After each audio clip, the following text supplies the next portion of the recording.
Умре и Роберт Редфорд, пред него умре Джин Хекман, кај да ќе умре и Роберт Де Ниро, ќе умре и Джек Николсон, кај да ќе умре и Клинт Иствуд, Ал Пачино, и кој ќе умрат уште они, ќе нема више кафе со кога да се напијам. Тоа е. Инаку, знаете, како ми се намовна кожава, како се наежив, како ми се вратија некои слики. Не со кафињата што сум ги пиел претходно со Роберт Редфорд, со Джин Хекман, не од тоа. Се намовнав кога го видов прво Венко, кога кажа дека треба да носиме пак маски заради пожаров од Трубарево. После него, значи, ми се врати цел филмот Короната, од она брутално малтретирање што го правеше Венко и таа комисијата за здравство и цела тогашна власт на СДС кон сопствениот народ, целата таа паника и страв што ја ширеше преку медиумите, сите оние карантини, затварања, казнувања за неносење маска на отворено, замислете. Кога видов, ми се вратија сите тие месеци, години, две на ужас, кошмарни што ги поминавме, кога ги гледавме секоја вечер како труеа дека треба да се носат маски, маски кои што ја знаев со средно што сум учил такво биотехнологија дека ништо не може да те, дека таа маска не може да те заштити од вирусот. Кога убедуваа дека треба да земеш, да се вакцинираш прво, ако си прележал, да се вакцинираш, да се ревакцинираш, да стаиш тоа, како се викаше, таа бустот, последната вакцина. Знаеки исто тоа усредно сме го учеле, не у карев биотехнологија, дека не мора да се вакцинираш, дека е тоа вирус, корона тип на вируси. Дека те клетките се тие што го памтат на трапникот. Сега има типови тука на те клетки, но не се важни антитела, дека се ова, дека се те клетки го памтат на трапникот. Кој ќе влезе у било кој сој, облече стајани вештачки бркови, перика, не знам шо, нашминкан, не знам шо, го препознава. Не е битно тоа сега, како ги испотруја луѓето со тие така наречени вакцини, тоа не е битно.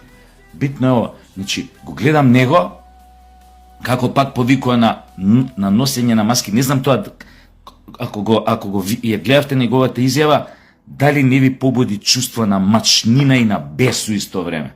Истиот човек кој што тогаш беше министер за здравство, денеска председател на Квислиншкиот социјалдемократски сојуз, излезе и мртов ладен, повика пак сите да носиме маски. Веднаш после него искача, излегува на прес она нивна, како да кажам, истурена величина, да не употребам некој друг збор.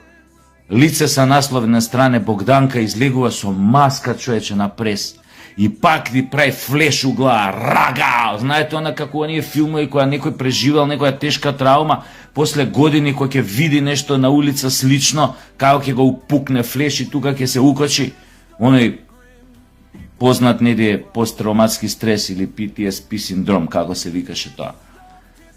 И искача на прес, значи они толку заборавиле на траумите што им ги предизвикаа на луѓето, на народот, на македонскиот народ, на цела Македонија, што они пак ја повторија целото сценарио, како да ви кажам, како во најлоша дилетантска представа. Овој вика, мора да носите маски и почнува пак да шири паника, колку е опасна, не знам, честици од никел, не знам, кобалт, мобалт, Ова излегува на прес со маската, само флеш. Рага! Толку сте неотесани за политика. Толку сте ретардирани. Сега зборам. Сте биле, ама сега не знам. Толку сте изгубени. Шо еден да имаше, кај вашу партија со IQ 25 колку да не сере дома на тепих у дневна соба. Ќе му текнеше, ќе кажеше чекај, председателе Венко, не е паметно да излезете со ваква изјава на оваа тема со носење на маски на луѓето, ќе им вратите многу лоши сеќавања. Ќе им ги оживеете траумите. И да ја каже исто некој со 25 IQ на таа Богданка. Океј, ако мора да кажеш дека е загадено и дека е за тоа крив премиерот и владата и не знам кој, све супер, кажи го, само излези без маска, ќе предизвикаш противен ефект, контраефект од тоа. Како што се надевам предизвика, како што предпоставувам, предизвика кај секој од вас, тоа нивно појавување.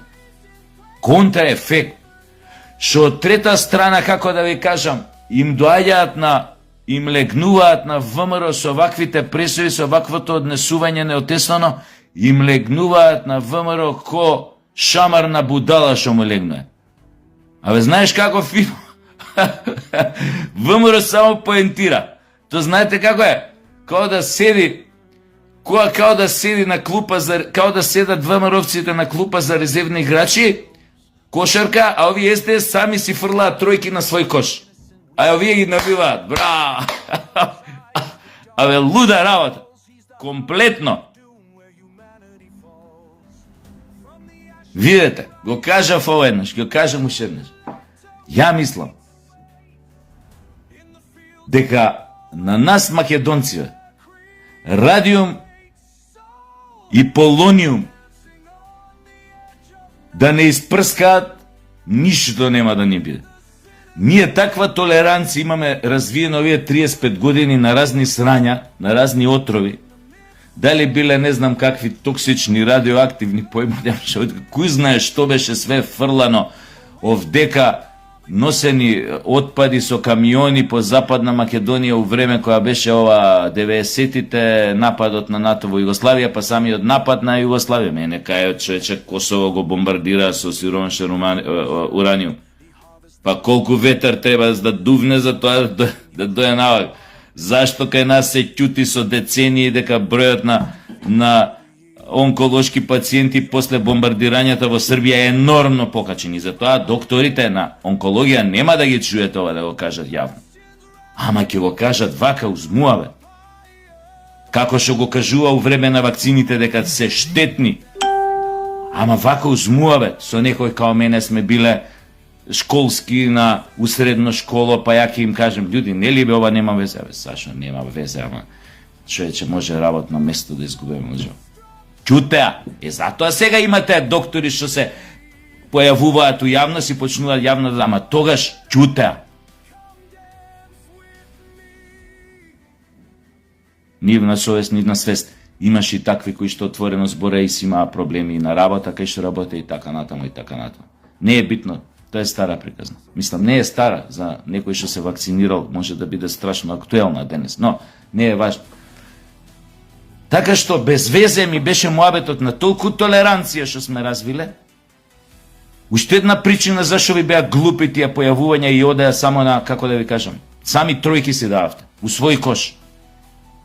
Затоа што мислите, прво, со кој мозок помисливте дека таква порака испратена од вас дека некој ќе ја земе за сериозно? Људи, ние уопште за сериозно. Тек сега свативме дека ве може и јадете говна. Може стварно не е опасно. Она што гореше у Трубарево. Не мислам, не ме сваќате, сега малце се зезам, ама у однос на ова што они го направија се зезам. Пошто никој сериозно, они да кажат таква, а у старт не ги сваќаш сериозно. Одма помислуваш дека тоа сака политички поени да фати ова.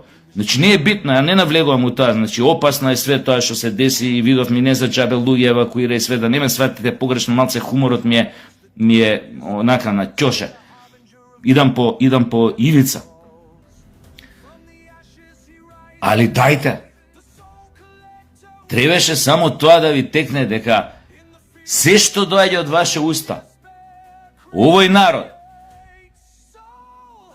и на 15 септември, и на 16 септември, и на било кој друг септември, и било која друга година од сега па надале и будуче, све што доаѓа од ваша уста не го сваќа сериозно више.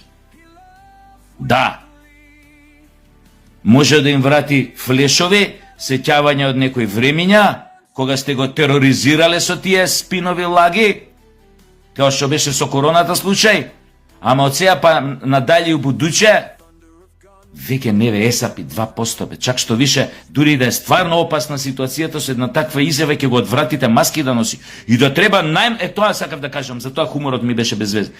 И да сака самиот да му текне да стави 3 маски, кој ќе ве чуе вас како го повикувате да стави маски, ке рече ке тиеба маски и све ту пичку матерну. Абе зашо маска опа? Абе ај овие СДС шом кажуваат маски треба да се носат, значи не треба, све е у реду. И ке фрлат маските. Вие стварно сте комплетно контрапродуктивни. Ебем вам глупа да вас јебем сите од прв до последен. Океј. Неотесани, ваш проблем. Што да кажам за ова што сме го збореле, што сме го правили? Значи, последниве 30 години толку фемициди си имаат случено во Македонија. Да боли глава на толку мал, на толку по бројност мал народ. Вакви фемициди кои што се случија вчера. Да некоја будала љубоморна, посесивна, убива својата партнерка, го убива таткото или убива и својата партнерка и својата швалерка, ја убива и не знам, или својата партнерка, мајка и татко. Знаете колку имаше такви фемициди последниве 30 години? Затоа и реагирав жестоко кога искочија снимките оној командант, како беше тој, го заборев, што ја нападна градоначалничката Данела. 2 години, у стар треба 10 да добие. Пошто беше долно држок да ја нападне пред камери градоначалничка на град Скопје. Не е битно каква е, шо е. Жена, градоначалничка на Скопје, 1,50 м висока, 45 кг тешка.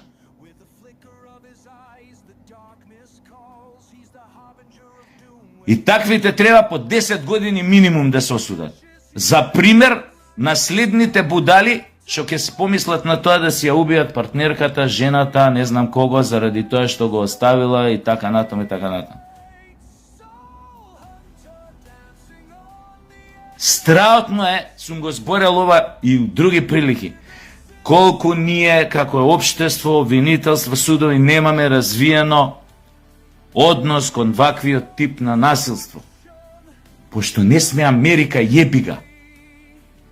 У Америка на една назнака веќе дека некое дете фали, го нема 15 минути дома, а тоа не му е во неговата навика да не се јави, а го нема. Веднаш се активира цела полиција, цела заедница, цела ова тие Амбер алерт, имаме алерти што ги имаат. Знаете како се пишувани законите во Америка и во Британија за ваквите фемициди, за педофилии, за убиства на деца, за ова, знаете како се пишувани? На основа на трагедии што им се случиле. Па се вика законот. Законот на Фрида, законот на Амелија, законот на Джордж, ако било дете силувано, убиено од некој серијски педофил. Закони и процедури создадени на крв. Некој платил со живот за на некој да му текне у државата, обвинителството, ова, да направи закон со што ќе се избегнат грешките што се направиле во тој случај што завршил со жртвата што го носи името на законот, затоа што моментот не се постапило како што треба. Негде затаело бирократија, ова, споро, чекај 48 сата од исчезнување, не знам, чекај да видиме, да... Готово, попапала маца. Отишло детето или жената, жртвата, која да е. Имаше случај во Америка пред години. Тип, на времето, кој бил многу млад, му била изречена забрана при оѓање на некоја цура. Ја малтретирал. Ја прекршуе забраната, тоаш го осудила 2-3 години, не знам колку. Искочил од затвор. После години се заљубил друга. И почна истото да го прави. но овој пат на многу по-брутален начин. Тоа стокинг, тоа следење, тоа малтретирање, јавување, пораки, закани, мр. Повторно судот, како иде тоа тамо, ке нив му излекува мерка забрана за пристап, забрана за комуникација, значи не сме да и пишува, не сме ова, не сме ова, не сме да се приближува, не знам колку радиус беше околу неа, појма. Ја прекршува забраната и влага дома. Лето, кутичка оние отворен прозор и влага дома со толкав нож. Како и влага? Почиња борба. Вриштење, ова почиње да се крие. За среќа, комшијата у тој момент се враќа од лов. Со тоа, појмам, джип, мип. Како застанува, слуша врисок, се стрчува овај према куќата, била на 10 метри, значи отворен прозор, кај шо влеголо вој, оваа спиела, направишли чекор, понатаму, пука му тебе, му вика на овој напајачов, и овој застанува, се исплашува полиција, ова, она, следниот ден пред судија, вамо, тамо, судење, го откриваат кој бил, шо бил, дека има такво минато, судијата доживотен затвор. Ама не убил, да, ама влегол со токав нож и нападнал. Со забрани, со све. Доживотен затвор. Капут. И го имаш изјавата и на судијата. Вика, рече да го осуделе, вика, тогаш, вика да го осуделе на повеќе годишна робија, 15-20 години, вика, може ова денес немаше да се случи. А може и он ке си го спасеше животот, ке одлежеше 15, ке излезеше со 35, па што тоаш бил многу млад, појма, имал 18-19, или ке излезеше со 40, ама сега нема да излезе за небитно. И додека не се свестиме на овој начин, дека ова е еден глобален свет, и дека злосторствата што се случуваат, нека најгрозоморните што се случуваат некаде далеку на 5000 километри, дека многу лесно може да се случат овде, и дека ова општество треба да биде подготвено за разни ситуации. Од киднапирања на деца, силувања, до вакви фемициди, не знам какви пострашни злодела, какви што се случуваат во Америка, напад по школи, како што се случи во Србија се случи. Овој Кецмановиќ, у таа рибникар школа. Мора да имаме свест за таа насилничка култура што доаѓа од пред се што ја гледаме, што дојде од западот, дали преку ова, преку она, можеме причините да ги разговараме колку се, дали преку видеоигрици, дали преку, не знам, медиуми, дали... Не е битно. Ама мора да станеме свесни за тоа. Мора, значи, сега у превод да направите закон таков, или процедура, у полиција, појма неам каде, закон, што ќе се вика законот на Росица. Оти Росица плати со живот. Едно несоодветно, неблаговремено делување на службите што мора и треба да заштитат од таа будала.